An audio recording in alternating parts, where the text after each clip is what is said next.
inna khalaqnakum min dhakarin wa untha waja'alnakum shu'uban wa qabaila litaarafu inna akramakum inda Allahi atqakum.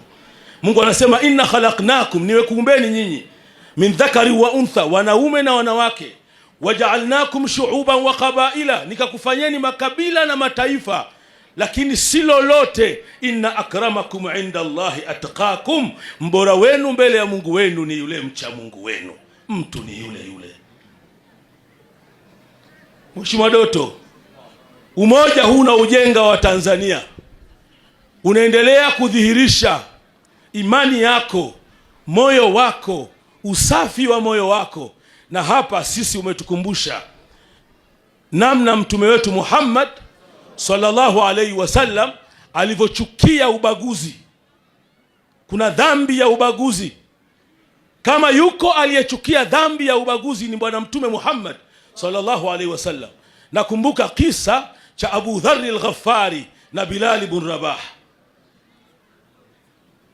Abu Dharr al-Ghaffari anamwambia Bilali alikuwa Mhabeshi, Muafrika. Sasa Abu Dharr Mwarabu, Mkuraishi, anamwambia we Bilali, wewe mtoto wa mwanamke mweusi. Mtoto wa mwanamke maana yake anambagua. Bilali analia, Bilali anasikitika, machozi yanamtoka.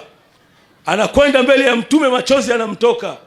Anafika mbele ya mtume Rasulullah Muhammad sallallahu alaihi wasallam, ya Rasulullah, mtume wa Mungu, Abu Dharr ananiambia mimi mtoto wa mwanamke mweusi. Mtume alibadilika, himarra ainahu, macho yake yakawa mekundu, karibu machozi yamtoke. Mtume akamwita Abu Dharr akamwambia, aghairaitahu bi ummihi innaka mruu fika jahiliya. Anambia wewe Abu Dharr, wewe unamnyanyasa kwa sababu mama yake mweusi? Unamnyanyasa kwa sababu huyu ametoka Habesh, Ethiopia, asili yake Muafrika? Na hapa tuone namna mtume Muhammad alivyowapenda wa Afrika. Anambia unamnyanyasa kwa sababu hiyo tu. Mtume akanyamaza. Sasa angalia masahaba wa mtume, wanafunzi wa bwana mtume, walivyomuelewa mtume, walivyomheshimu mtume, walivyomthamini mtume, walivyoyafanyia kazi maneno ya mtume. Abu Dharr anakimbia, hakwenda kwa mtume. Mtume kishasema, anakwenda kwa Bilal ibn Rabah. Anamwambia Bilali, nimekuja mimi Mwarabu, ana Quraishi, mimi Mkuraishi, mimi ni mtu wa Makka, mtoto wa mjini, na kuja naanguka uso wangu chini na kuomba ukanyage uso wako, ukanyage mguu wako katika shavu langu. Mimi Mwarabu, nimemkosea Mungu, nimemkosea mtume, nimekukosea wewe.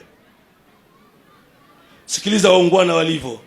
Abu Dharr anateremka, anamnyanyua Bilal ibn Rabah, anamnyanyua Abu Dharr al-Ghaffari, anamwambia siwezi kukanyaga uso ambao kila siku mara 5 unaanguka chini kumsujudia Allah subhanahu wa ta'ala.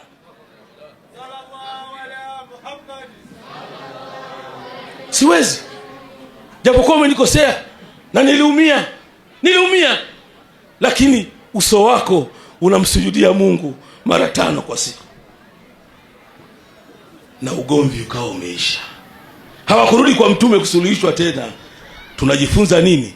Yako masomo mengi kwenye kisa hichi. Tumuombe Mwenyezi Mungu atulindie bwana huyu. Bwana huyu ana mengi. Na mheshimiwa mgeni rasmi, sisi huyu ni fahari ya kanda ya Ziwa. Wanaokubaliana na mimi nyosheni mikono. Wanaokubali, kama hamtaki yasheni. Asanteni sana, asanteni sana. Sikwambii katika dini ya Kiislamu wala sikwambii katika dini ya Kikristo. Wachungaji wako hapa. Sikwambii. Sisi Waislamu wako watu jimbo hili wameishika al-Kaaba kwa sababu ya bwana huyu. Wameitika labbaik Allahumma labbaik, labbaik la sharika laka labbaik, innal hamda wan ni'mata laka wal mulku la sharika laka. Mimi rafiki yangu huyu, lakini kila nikimwambia na mimi nitolea hata mmoja wa Mwanza, saa shekhi, kwanza jimbo langu. Anawapenda sana watu wa jimbo hili. Lakini sikwambii kwa kwenye Kristo ana mambo mengi yamefanya. Huko kwenye Uislamu mambo mengi, kijamii sikwambii, kiinchi sikwambii. Ndio maana tunaendelea kumshukuru Daktari Samia Suluhu Hassan kwa kuendelea kukuamini, na tunaamini anakuamini, na tunaamini anakupenda, na sisi hatutaacha kumwombea dua rais wetu Daktari Samia Suluhu Hassan kwa heshima aliyotupa wanakanda ya Ziwa, akafika mahala akamchagua Doto Mashaka Biteko kuwa naibu waziri mkuu wa Jamhuri ya Muungano wa Tanzania. Katika historia mko wangapi mliopata nafasi hiyo? Watatu tu. Tujipongeze wanakanda ya Ziwa, tujipongeze. Kuna vita kule Irani inaendelea. Katika vita vile kina mama wa Irani wametembea na maandamano, wanasema hivi, sikiliza maneno yao. Wanasema wanamshukuru Mungu kwa sababu matumbo yao yamezaa majemedari, yamezaa makamanda, yamezaa wapiganaji mashupavu. Matumbo ya Wanarunzewe, matumbo ya Wanaushirombo, matumbo ya Wanabukombe yametuzalia Doto Mashaka Biteko. Tunamwombea Mungu, Mungu aendelee kumhifadhi, Mungu aendelee kumlinda, Mungu aendelee kumstiri, Mungu aendelee kumnyanyua, na ni hakika kwamba Wanabukombe hatutamuacha. Tusemeni inshallah. Tuseme inshallah. Tuseme inshallah. Tunakuombea wewe, tunaiombea kazi zako, tunamwombea rais wa Jamhuri ya Muungano wa Tanzania, na tunaiombea nchi yetu ya Tanzania. Mwenyezi Mungu aendelee kuibariki, Mwenyezi Mungu aendelee kuhifadhi. Wallahu waliyu tawfiq. Wassalamu alaikum wa rahmatullah. Iqra FM.